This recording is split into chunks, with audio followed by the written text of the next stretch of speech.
Hello guys, good morning. My first new blog. तो guys, आज है सरस्वती पूजा।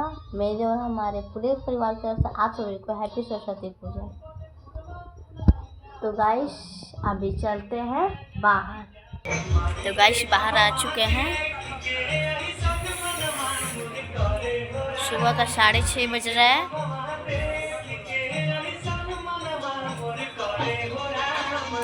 आज सरस्वती पूजा रखा है, तो चलिए सरस्वती पूजा दिखाते हैं। तो गाइस, मेरे पीछे है पंडाल।